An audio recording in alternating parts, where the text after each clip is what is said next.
하얀 눈이 세상을 덮던 1988년 겨울, 강원도의 작은 시골 병원에는 희미한 등불만이 깜빡이고 있었습니다. 분만실 안에서는 고된 숨소리와 간호사의 지시가 교차했어요. 2시간 넘는 진통 끝에 어머니는 마침내 첫 울음소리를 들었습니다. 하지만 기쁨도 잠시, 간호사가 다시 외쳤습니다. 둘째입니다. 순간 방 안의 공기가 얼어붙은 듯 정적이 흘렀습니다. 의사는 지친 얼굴로 아버지를 불러냈습니다. 아이가 둘입니다.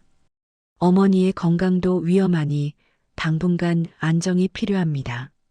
아버지는 입술을 깨물며 서류를 바라보았어요.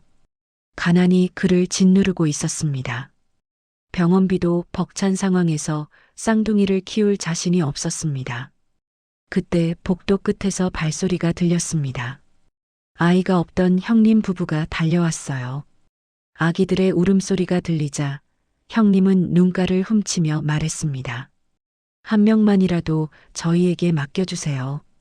이 아이는 제가 평생 책임지겠습니다. 아버지는 고개를 숙이고 아무 말도 하지 못했습니다. 어머니의 얼굴은 창백했고 이마에는 땀이 맺혀 있었습니다.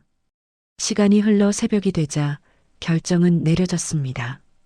어머니는 담요 속에 작은 손을 붙잡고 끝내 울음을 터뜨렸습니다. 미안해, 엄마가 꼭 다시 데리러 갈게. 그녀의 눈물방울이 아기의 이마에 떨어졌습니다. 간호사는 조심스레 둘째를 형님에게 안겼습니다. 병원 복도 끝에서 두 부부가 마주 서 있었습니다. 서로의 눈빛 속에는 감사와 죄책감, 그리고 두려움이 섞여 있었어요. 형님은 떨리는 손으로 아이를 품에 안고 조용히 고개를 숙였습니다. 걱정 마세요. 이 아이 잘 키울게요. 창밖에서는 눈보라가 여전히 몰아치고 있었습니다. 병원 간판의 불빛이 바람에 흔들렸고 새벽 공기는 차가웠습니다. 어머니는 이불을 꼭 움켜쥔 채 눈을 감았습니다.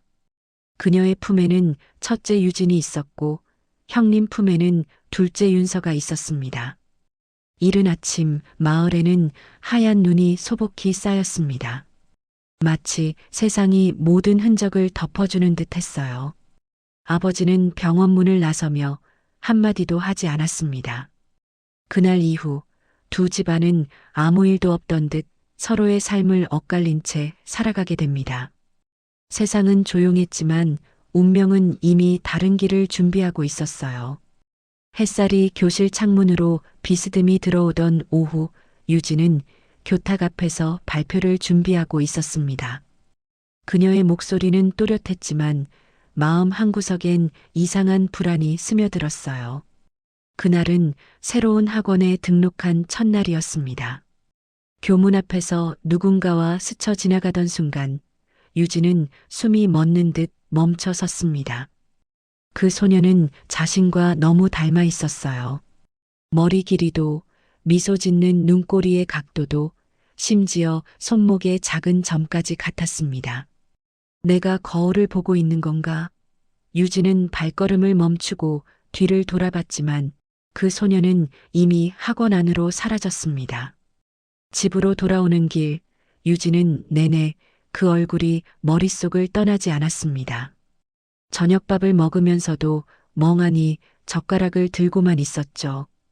어머니는 딸의 얼굴을 살피며 물었습니다. 왜 그래, 유진아? 어디 아파? 유진은 고개를 저었지만 시선은 식탁 위 사진으로 향했습니다.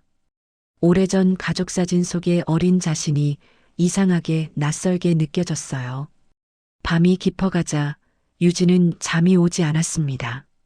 창가에 앉아 눈이 내리던 날 찍힌 가족 사진을 꺼내 들었습니다. 왜 나만 있는 거지? 왜 그때 어머니의 방문이 살짝 열렸습니다. 유진아, 아직 안 자니? 유진은 놀라 급히 사진을 가슴에 감췄습니다. 어머니는 한숨을 쉬며 방을 나갔습니다. 문이 닫히자 유진은 이불을 걷어차고 서랍을 열었어요. 낡은 봉투 하나가 깊숙이 숨겨져 있었습니다. 출생신고서라는 글자가 보였고 그 아래 작게 적힌 문장이 그녀의 눈에 들어왔습니다. 쌍둥이 둘 중 첫째. 심장이 쿵 하고 내려앉았습니다. 유진은 손이 떨려 봉투를 떨어뜨렸어요. 안에는 작은 손도장이 2개 찍혀 있었습니다. 그녀는 서류를 다시 봉투에 넣고 조심스레 닫았습니다. 방 안의 공기가 차갑게 식어 있었습니다. 세상이 조용했지만 마음속에서는 무언가가 무너져 내리고 있었어요. 유진은 숨을 고르고 창문 밖으로 눈이 흩날리는 것을 바라봤습니다. 하얀 눈송이들이 유리창에 부딪혀 녹아내릴 때마다 가슴속 의문이 커져갔습니다. 그 아이는 누구였을까? 왜 아무도 말해주지 않았을까? 그녀는 작게 중얼거렸습니다. 눈물 한 줄기가 뺨을 타고 흘러내렸어요. 그날 밤 유진은 평생을 바꿀 진실의 문턱 앞에 서 있었습니다. 겨울 햇살이 흐린 아침, 유진은 학원 앞에서 서성이고 있었습니다. 전날 밤의 서류가 머릿속을 떠나지 않았어요. 쌍둥이 둘 중 첫째라는 문장이 계속 맴돌았습니다. 사람들의 발소리가 오가는 사이 저 멀리서 그 소녀가 걸어오고 있었습니다. 윤서였습니다. 유진은 숨을 죽이고 그녀를 바라봤습니다. 마치 거울을 보는 것처럼 똑같은 얼굴, 하지만 어딘가 낯선 눈빛이었어요. 혹시 우리 전에 만난 적 있나요? 유진의 목소리는 떨렸습니다. 윤서는 잠시 놀란 듯 멈춰섰습니다. 글쎄요, 잘 모르겠어요. 두 사람의 대화는 어색했고 공기마저 묘하게 긴장되었습니다. 그러나 서로의 시선이 닿는 순간 알 수 없는 전류처럼 무언가가 스쳐갔습니다. 그날 밤 윤서는 집에 돌아와 이상한 기분에 휩싸였습니다. 거울을 바라보며 자신에게 속삭였습니다. 닮았어, 너무 닮았어. 그녀는 어머니의 방 앞을 지나며 문틈으로 새어나오는 목소리를 들었습니다. 아버지의 낮은 한숨과 함께 어머니가 말했습니다. 그 아이 이제 다 알아버렸어. 순간 윤서의 심장이 멎는 듯 했습니다. 윤서는 문 앞에 귀를 대고 숨을 참았습니다. 어머니의 목소리는 점점 떨리고 있었습니다. 그 애를 데려올 때부터 알았어요. 언젠가 이런 날이 올 거라고. 윤서는 손으로 입을 막고 눈을 질끈 감았습니다. 머릿속이 새하얗게 비어버렸습니다. 새벽녘 윤서는 이불 속에서 휴대폰을 꺼냈습니다. 손가락이 떨렸지만 결국 번호를 눌렀습니다. 유진 나야. 우리 얘기 좀 할 수 있을까? 수화기 너머의 정적 속에서 유진의 숨소리가 들렸습니다. 두 사람은 잠시 아무 말도 하지 못했어요. 혹시 우리 자매야? 윤서의 목소리는 거의 속삭임에 가까웠습니다. 유진은 대답하지 못한 채 눈을 감았습니다. 이 세상의 모든 소리가 멀어지고 오직 한 문장만 머릿속에서 울려 퍼졌습니다. 쌍둥이 둘 중 첫째. 그날 밤 두 소녀의 인생은 완전히 바뀌었습니다. 감춰진 진실이 문을 열었고 오래 묻혀있던 기억들이 조용히 깨어났습니다. 그리고 서로를 향한 첫걸음이 운명처럼 시작되었습니다. 차가운 바람이 유진의 머리카락을 스쳤습니다. 학교 수업이 끝나자마자 그녀는 곧장 버스를 타고 윤서를 따라갔어요. 창밖의 풍경은 빠르게 흘러갔지만 마음은 더디게 움직였습니다. 버스 안의 사람들 사이에서 그녀의 손은 차갑게 굳어 있었고 주먹은 떨렸습니다. 도착한 곳은 조용한 주택가였습니다. 윤서가 사는 집 앞 하얀 대문이 눈부시게 서 있었습니다. 윤서는 이미 현관 앞에 서 있었습니다. 두 사람은 말없이 마주봤습니다. 서로의 얼굴에는 두려움과 기대가 동시에 묻어 있었습니다. 문이 열리고 윤서의 양어머니가 그 모습을 보고 놀라 입을 틀어막았습니다. 유진이니? 그녀의 목소리는 떨렸고 두 손은 허공을 더듬었습니다. 유진은 고개를 숙였어요. 윤서의 어머니는 뒷걸음질치며 거실로 물러섰습니다. 잠시 후 조용한 집안에서 어른들의 목소리가 터져 나왔습니다. 윤서의 아버지는 침묵을 지키며 담배를 피웠고 공기는 짙게 눌렸습니다. 당신이 그 아이를 데려오자고 했잖아요. 난 반대했어요. 어머니의 울분 섞인 목소리가 터져 나왔습니다. 윤서는 울고 있었고 유진은 문가에 서서 발끝만 바라봤습니다. 그 순간 윤서의 아버지가 조용히 입을 열었습니다. 그만하자. 이미 다 지나간 일이야. 하지만 그 말은 불씨를 꺼뜨리지 못했습니다. 윤서는 눈물을 닦으며 외쳤습니다. 그럼 나는 뭐예요? 나는 누구예요? 유진은 그 말을 들으며 온몸이 굳어졌습니다. 숨소리 하나 낼 수 없었어요. 밖으로 나온 두 자매는 잠시 말없이 서 있었습니다. 거리에는 저녁 노을이 내려앉았고 바람은 차가웠습니다. 유진은 조용히 말했습니다. 우리 같이 가보자. 윤서는 고개를 끄덕였고 두 사람은 나란히 걸었습니다. 걸음마다 눈이 밟히는 소리가 들렸습니다. 그들은 친부모의 집 앞에 도착했습니다. 문틈 사이로 희미한 불빛이 새어나왔어요. 초인종을 누르자 안에서 발소리가 들렸습니다. 문이 열리자 어머니가 모습을 드러냈습니다. 그녀의 얼굴이 굳어지고 두 눈이 커졌습니다. 유진이 입을 열기도 전에 어머니는 손으로 입을 가리고 주저앉았습니다. 어머니 윤서의 목소리가 떨렸습니다. 어머니의 눈에서는 눈물이 쏟아졌습니다. 정말 둘 다 살아 있었구나. 그녀는 두 아이를 번갈아 보며 오열했습니다. 아버지는 말없이 그 옆에 섰고 손에 쥔 담배가 바닥에 떨어졌습니다. 집안의 공기는 눈물과 후회로 가득했습니다. 세 사람은 한동안 아무 말도 하지 못했어요. 어머니는 두 딸의 손을 붙잡고 떨리는 목소리로 속삭였습니다. 이제야 내가 숨겨온 죄를 다 갚는구나. 그날 밤 마을의 불빛은 유난히 희미했습니다. 누군가는 창문을 통해 그 장면을 지켜봤고 이웃들 사이에는 금세 이야기가 퍼져나갔습니다.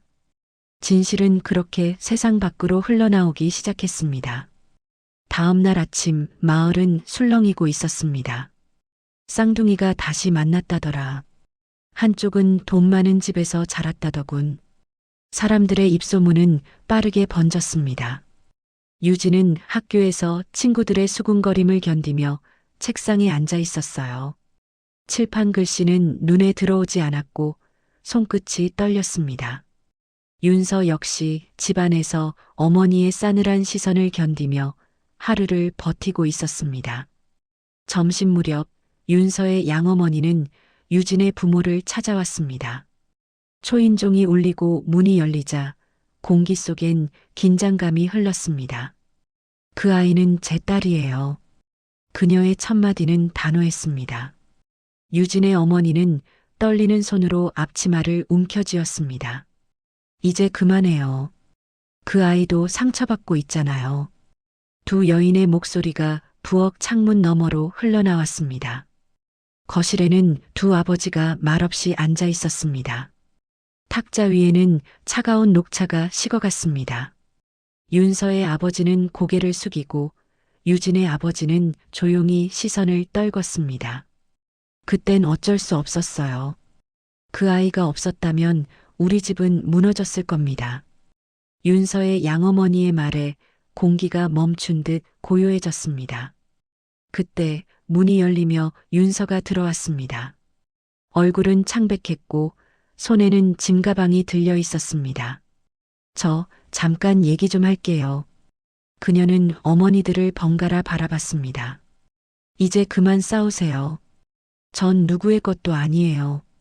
울음 섞인 목소리였지만 단단한 결심이 느껴졌습니다. 유진이 곧바로 뒤따라 들어왔습니다. 그녀는 윤서의 손을 잡고 말없이 고개를 끄덕였습니다. 두 자매의 눈빛에는 피보다 진한 유대가 있었습니다. 어머니들은 서로를 보며 한참을 말이 없었습니다. 그리고 이내 눈물이 흘렀습니다. 그날 밤 윤서는 조용히 짐을 싸서 집을 나왔습니다. 방 안에는 그녀가 아끼던 인형 하나만이 남아 있었습니다. 괜찮아. 혼자라도 괜찮아. 그녀는 스스로를 다독이며 어두운 골목을 걸었습니다. 그 길 끝에서 유진이 기다리고 있었습니다. 같이 가자. 유진의 한마디에 윤서는 눈을 감았습니다. 그들은 시내의 작은 원룸을 구해 함께 살기 시작했습니다. 서로 다른 삶을 살아온 두 자매는 서툴지만 빠르게 익숙해졌습니다. 윤서는 편의점 아르바이트를 하며 학원비를 마련했고 유진은 학교 수업이 끝나면 도시락을 싸들고 갔습니다. 밤마다 둘은 같은 불빛 아래에서 공부를 했습니다. 때때로 울음이 섞인 웃음이 흘러나왔고 서로의 어깨에 기대 잠들었습니다. 밖에서는 겨울이 지나고 봄바람이 불었지만 두 자매의 마음속에는 아직도 눈이 녹지 않았습니다. 그러나 그들의 단단한 의지는 조금씩 세상을 바꿔가고 있었습니다. 마을 사람들은 더 이상 험담하지 않았고 사람들의 시선은 조용히 바뀌어 갔습니다. 누구도 예상하지 못했지만 그날 이후 두 자매는 서로의 상처를 끌어안으며 진짜 가족이 되어가고 있었습니다. 봄비가 내리던 오후 병원 복도는 눅눅한 공기로 가득했습니다. 윤서는 어머니의 침상 옆에 앉아 조용히 손을 잡고 있었습니다. 링거의 방울이 떨어질 때마다 시계 초침 소리가 크게 들렸어요. 의사는 간암 말기라는 말을 남기고 자리를 떴습니다. 윤서는 그 자리에 얼어붙은 듯 앉아 있었어요. 손끝에서 느껴지는 체온이 점점 식어가는 듯 했습니다. 며칠째 병문안을 오던 유진은 간호복을 입은 채 병실 문을 열었습니다. 그녀는 말없이 침대 곁으로 다가가 윤서의 어깨에 손을 올렸습니다. 두 사람의 눈빛이 닿자 아무 말도 없이 눈물이 터졌습니다. 윤서의 어머니는 미약한 숨을 몰아쉬며 두 아이를 번갈아 바라봤습니다. 이제야 진짜 내 딸들을 본 것 같네. 그녀의 목소리는 희미했지만 분명했습니다. 창문 너머로 빗방울이 흘러내렸습니다. 어머니는 손을 들어 두 자매의 손을 함께 잡았습니다. 서로 지켜줘야 해. 너희 둘은 하나니까 말끝이 흐려지고 입가에 희미한 미소가 번졌습니다. 유진은 떨리는 손으로 어머니의 손을 잡고 고개를 끄덕였어요. 윤서는 울며 엄마 아직 안 돼요라고 속삭였지만 그 순간 모니터의 심박수가 천천히 낮아졌습니다. 시간이 멈춘 듯한 정적이 병실을 채웠습니다. 유진은 조용히 기도를 올렸고 윤서는 어머니의 머리맡에 얼굴을 묻었습니다. 그날 밤 병원 밖에는 빗소리만이 세상을 덮고 있었습니다. 두 자매는 장례식장을 함께 지켰습니다. 유진의 어머니는 검은 옷을 입고 조심스레 다가왔습니다. 고생 많았어요. 그 아이를 이렇게 키워줘서 고맙습니다. 그녀는 윤서의 어머니 영정 앞에서 깊이 머리를 숙였습니다. 그 순간 묘한 평온이 흘렀습니다. 오래된 앙금과 미움이 눈물 속에서 녹아내렸습니다. 윤서는 손에 흰 국화를 들고 천천히 고개를 들었습니다. 이제 진짜 가족이 된 것 같아요. 유진은 고개를 끄덕이며 그녀의 어깨를 감쌌습니다. 장례식장 밖에는 비가 그치고 하늘 사이로 희미한 햇살이 비쳤습니다. 그날 밤 두 자매는 같은 방 같은 불빛 아래 앉았습니다. 말없이 따뜻한 차를 마시며 서로를 바라봤습니다. 윤서는 유진의 손을 잡고 조용히 말했습니다. 이제 엄마의 약속을 지킬게. 우리 서로 지키자. 창문 밖에서는 빗방울이 마지막 흔적처럼 떨어지고 있었습니다. 세상은 다시 고요해졌고 두 자매의 마음속엔 새로운 다짐이 자리했습니다. 윤서는 검은 상복을 벗고 하늘색 셔츠를 꺼내 입었습니다. 장례식이 끝난 지 일주일, 집안에는 아직 향 냄새가 희미하게 남아 있었어요. 유진은 창문을 열어 공기를 바꿔주며 말했습니다. 이제 조금씩 정리하자. 윤서는 고개를 끄덕였지만 손끝이 여전히 떨렸습니다. 그날의 기억이 머릿속에서 쉽게 떠나지 않았습니다. 며칠 뒤 윤서는 유진의 집에 들어왔습니다. 작은 방 한 칸에 두 사람의 짐이 나란히 놓였습니다. 처음엔 낯설었지만 하루가 다르게 서로의 호흡이 맞춰졌어요. 유진의 어머니는 윤서를 조심스럽게 불렀습니다. 윤서야, 밥 먹자. 그 부름에 윤서는 눈을 크게 뜨고 고개를 끄덕였습니다. 짧은 한마디였지만 그 안엔 오래된 허물이 풀리는 듯한 따뜻함이 느껴졌습니다. 시간이 흘러 여름이 다가왔습니다. 두 자매는 각자의 진로를 향해 나아가기 시작했습니다. 유진은 간호학과 실습을 준비했고 윤서는 사회복지학과 장학금을 받았습니다. 아침마다 함께 등교하며 서로의 계획을 이야기했습니다. 나 사람 도와주는 일을 하고 싶어. 윤서의 말에 유진은 미소를 지었습니다. 그게 내가 가장 잘할 일이야. 밤이 되면 두 사람은 책상 앞에 나란히 앉아 공부를 했습니다. 창문 밖에서는 매미 소리가 들렸고 선풍기 바람이 머리카락을 살짝 흩날렸습니다.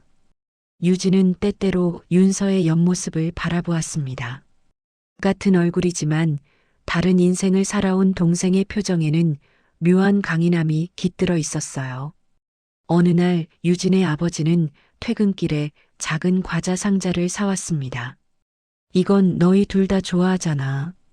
그는 쑥스러운 듯 웃었습니다. 그 순간 윤서는 눈시울이 붉어졌습니다. 어린 시절 가져보지 못했던 가족의 저녁이 지금 눈앞에서 조용히 펼쳐지고 있었어요. 시간이 흘러 윤서는 대학 합격 통지서를 받았습니다. 됐다. 소리치며 편지를 흔드는 그녀의 얼굴엔 눈물이 섞인 웃음이 번졌습니다. 유진은 그녀를 껴안으며 진심으로 축하했습니다. 이제 진짜 새 출발이야. 두 사람은 함께 마당으로 나가 밤하늘을 올려다봤습니다. 그날 밤 유진은 윤서에게 오래된 액자를 내밀었습니다. 그 안에는 두 아기의 손도장이 찍혀 있었습니다. 이건 그분이 남긴 유품이야. 이제 내가 가져. 윤서는 조심스럽게 액자를 받아들며 눈을 감았습니다. 이제 나도 이 집의 딸이에요. 창문 밖에서 바람이 불었습니다. 커튼이 흔들리며 방 안으로 햇살이 스며들었어요. 오랫동안 닫혀있던 문이 열리듯 두 자매의 마음속에도 새로운 봄이 찾아오고 있었습니다. 세상은 변하지 않았지만 그들 안의 세상은 완전히 새로워졌습니다. 결혼식장 안은 화사한 꽃향기로 가득했습니다. 흰 드레스 자락이 햇살을 받아 반짝였고 하객들의 미소 속에서 유진은 천천히 입장했습니다. 윤서는 하객석 맨 앞줄에 앉아 있었어요. 손에는 흰 부케를 꼭 쥐고 있었습니다. 눈부신 조명 아래에서 자매의 시선이 닿는 순간 세상은 잠시 멈춘 듯 했습니다. 주례의 목소리가 잔잔히 울려 퍼졌습니다. 이제 두 사람이 한 가족이 됩니다. 유진은 신랑의 손을 잡으며 미소 지었고 윤서는 그 모습을 보며 눈가를 훔쳤습니다. 그 미소 속에는 20년의 이별과 용서, 그리고 다시 시작된 사랑이 모두 담겨 있었어요. 식이 끝나고 사람들의 박수가 이어졌습니다. 윤서는 자리에서 일어나 부케를 받았습니다. 축하해, 언니. 그녀의 목소리는 낮았지만 또렷했습니다. 유진은 윤서를 안아주며 조용히 속삭였습니다. 이제 우리 모두 행복해질 차례야. 그 말에 윤서의 눈에서는 눈물이 한 줄기 흘러내렸습니다. 식장 한편 두 어머니의 영정이 작은 액자 속에 놓여 있었습니다. 하얀 국화꽃이 둘을 감싸고 있었어요. 유진의 아버지는 그 앞에 서서 천천히 머리를 숙였습니다. 고마웠습니다. 당신들이 만든 이 아이들이 결국 서로를 지켜냈네요. 그 말에 주변 사람들의 눈가가 젖었습니다. 포토타임이 끝난 후 신랑은 조심스럽게 작은 액자를 꺼냈습니다. 그 안에는 오래전 두 아기의 손도장이 찍혀 있었습니다. 이건 두 분의 시작이자 오늘의 증거예요. 신랑이 유리 액자에 담아 신부에게 건넸습니다. 유진은 그걸 윤서의 손과 함께 감싸쥐었습니다. 하객들은 박수를 보냈고 사진사의 셔터 소리가 연이어 터졌습니다. 두 자매는 나란히 서서 카메라를 바라봤습니다. 빛이 얼굴을 감싸고 하얀 꽃잎이 머리 위로 흩날렸습니다. 그 순간 그들의 마음속에는 하나의 목소리가 울렸습니다. 이제 진짜 가족이야. 결혼식이 끝나고 윤서는 홀로 하늘을 올려다봤습니다. 바람이 불며 커튼처럼 흩날리는 꽃잎 사이로 햇살이 내려왔습니다. 그녀는 미소 지었습니다. 엄마, 이제 걱정하지 마요. 우리 잘 살게요. 목소리는 부드럽고 따뜻했습니다. 유진이 다가와 그녀의 손을 잡았습니다. 같이 가자. 두 사람은 천천히 예식장을 나섰습니다. 밖에는 봄바람이 불고 하얀 벚꽃이 길 위로 흩날렸습니다. 그 길 끝에서 오래전 눈 내리던 날의 기억이 아득하게 빛났습니다. 세상은 여전히 바쁘게 흘렀지만 두 자매의 걸음은 단단하고 평화로웠습니다. 서로의 손을 잡은 채 그들은 웃으며 걸었습니다. 그리고 그 웃음은 마치 봄의 햇살처럼 오래도록 주변을 따뜻하게 비추고 있었습니다.